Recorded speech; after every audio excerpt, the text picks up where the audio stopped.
gonna sprinkle some Parmesan over it. Pray. Amen. Alright, let's see how these turned out. Okay, so these are definitely a little bit burned on the top. They're quite charred, but I don't really mind that because I really like my asparagus nice and crispy. And the toaster oven definitely helps with crisping up the bacon. It's very, very crisp. And you can hear the little crunch as you eat. Definitely burnt. Definitely crisp. Might do a little bit lower on the heat next time. I'm gonna try this with my spaghetti. So, never tried this Trader Joe's spaghetti sauce, but I always wanted to. I love tomato sauces that are creamy, just because I like generally creamier sauces for my pastas, but I feel like it can get a little bit heavy, especially with Alfredo. This has got a nice balance. I quite like it. A little garlicky, not too much. I love garlic, so that would definitely not be a bad thing. What? I like cheese. I like that this has a lot of vegetables already in it. Even though it's probably not very much, but it still feels like something. I mean, considering my only other vegetable here is asparagus wrapped in bacon. Also, I feel like I eat pasta really weird. Like, I can't always do this whole twirling thing. See, that's a nice twirl. I wish I could get this every single time, but I can't. Twirling is a hard task. I think spaghetti twirling should be an art of its own. Actually, it should be a sport because that explains why I'm so bad at it. I'm so sorry. I just realized that my camera was too low and that you probably barely even saw my face during the past 5 minutes, so how are you guys doing? This sauce definitely gets better the more you eat it. I don't know how it does it. It must be Trader Joe's. Trader Joe's is like magic. You just go in there and you can't leave without buying something that you didn't mean to. Or buying something that's purple and has ube on it. Or buying anything with their Trader Joe's logo, which is everything. So really, you can't leave Trader Joe's without buying something. I'm tasting more of the burnt bits now, as I'm slowly sitting here and realizing that maybe I was too optimistic when I first bit into this beautiful creation.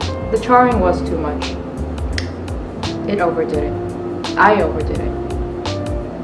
I'm sorry, asparagus and bacon. I overdid you. It's still really delicious though. Alright, I'm done. Yum yum yum. That was so good. I'm not really feeling that full though. I think I might eat something for dessert. Okay, so for dessert, I am having a random array of things. I'm having this piece of watermelon, which is left over from the snack that I had earlier that I forgot to film. I'm sorry, I failed you. And I also have these Earl Grey shortbread cookies, which I made on Saturday night. Yes, Saturday night. They were a little bit flat and they got a little bit chewy, so I decided to crisp them up again in my handy little toaster oven. And then I have Earl Grey tea to go with my Earl Grey cookies. Alright, I'm gonna eat the watermelon first so that I can let my cookies cool, because when they're warm, shortbread can be a little bit not solid. Okay, now for my cookie. I think it did help crisping it up in the toaster oven. I love Earl Grey tea with Earl Grey things. It's just the best combo. Cheers.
Alright, gonna eat my dinner. Amen. Pasta sauce is good, as usual. Let's try the chicken.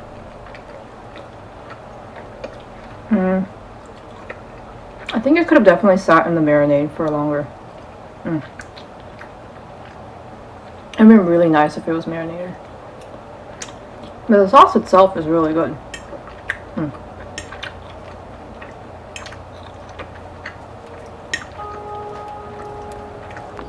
Alright, so this morning I have a little bit more time to talk you guys through what I'm going to be eating and making. So I'm going to be making these Trader Joe's ube mochi pancakes. And I'm going to be using coconut oil and 1 egg and some water. And that's all it takes. So let's get started. I don't know about you guys, but I love ube, and I've tried their ube ice cream, and I feel like their formula actually improved a lot since then. They came out with the formula, I think, last summer, but a lot of people were saying it was a little bit too creamy and it didn't really taste a lot like ube. Now I feel like the coloring and the flavoring is actually a lot stronger, so I'm hoping that they do the same thing with this mix here. It definitely smells like ube. It's like, I don't know if you can see, it's like a light purplish. 1/3 cup of water, 1 tablespoon of oil. Now, I'm using coconut oil not only because it's healthy, but also I really want to bring out that ube flavor, and I feel like out of all the oils that I have, coconut oil will do that the best. Now I'm going to add 3/4 cups of the pancake mix. Now I'm going to whisk it up with my fork. As you can see, it's a pretty thick batter. I'm going to show you what it looks like here. It's pretty purple.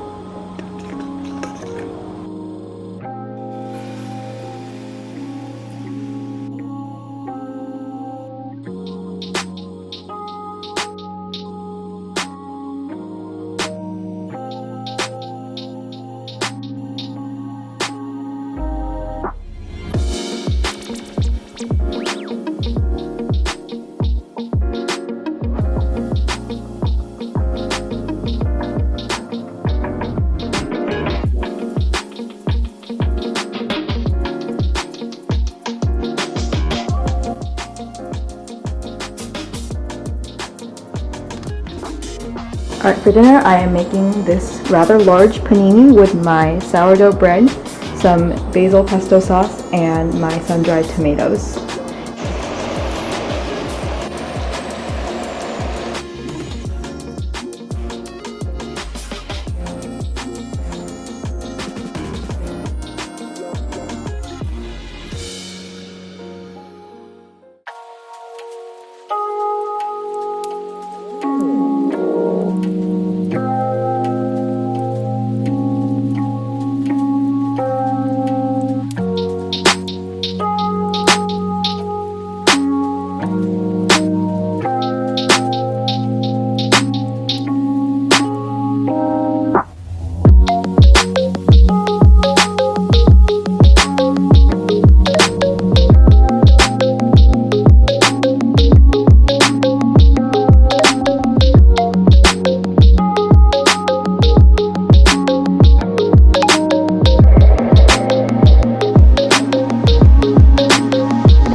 So I actually haven't filmed for you guys in a little while because for the past few days I've just been kind of eating the same things that I already shown you, so I wanted to wait until I was cooking something new. So it is Saturday, and right now I am making a egg salad for dinner. Right now I'm making an egg salad sandwich for dinner. I'm gonna use the leftover, so I'm using what I have in my fridge. So I'm mixing egg with avocado instead of mayo because I don't have mayo and I don't want to go out and buy mayo just to make like one sandwich. And then I'm going to be putting this into my sourdough bread, which I have almost finished with all those paninis that were really good. But I ran out of chicken. and pesto. So now I can't make chicken pesto paninis, which are my favorite. So I decided to use the ingredients that I have to make this egg salad instead, so I can finish my leftovers. I think I'm pretty done with mixing. I've added egg, avocado, and I didn't have any dill or parsley, so I just added jalapeno juice from jalapeno peppers, and I added a little bit of olive oil, and if you want you can also add a type of vinegar as well. Oh, and I added corn. Here is the finished sandwich. I put some jalapeno peppers on top just for fun. I added a little bit more salt because it was a little bit bland, and then I actually tried putting this red pepper jelly from Trader Joe's, just like a light layer across. I just wanted to see what it would taste like with this kind of sweet and sour combo with the egg salad, which I think it's gonna be pretty good. So let's dig in.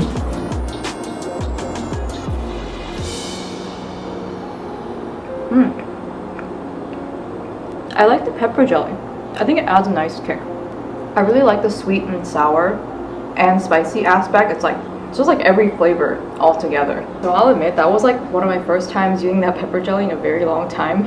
It's because I went through this Trader Joe craze like a few months ago. No, this was like last semester.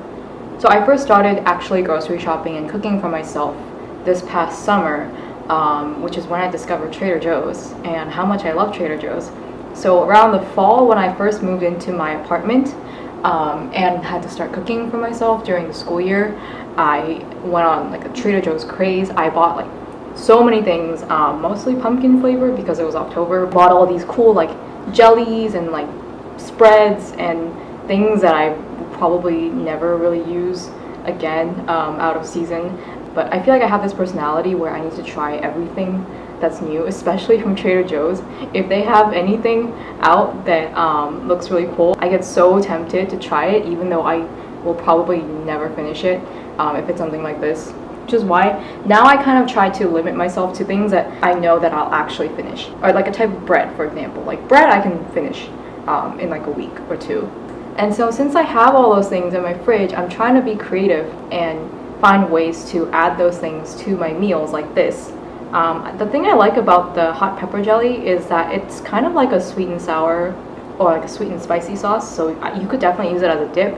You can use it for like shrimp. I also have their pumpkin butter and their fake jam in my fridge right now, and their balsamic glaze, which I've used more than the other ones, but still those were all like super impulse buys. Do impulse buys for perishables or things that you know you'll finish that has specific serving amounts. Don't do impulse buys for any like jarred or canned goods because those will last you forever, which is not a bad thing. But if you don't want to eat those things more than once, then it's probably not a good idea.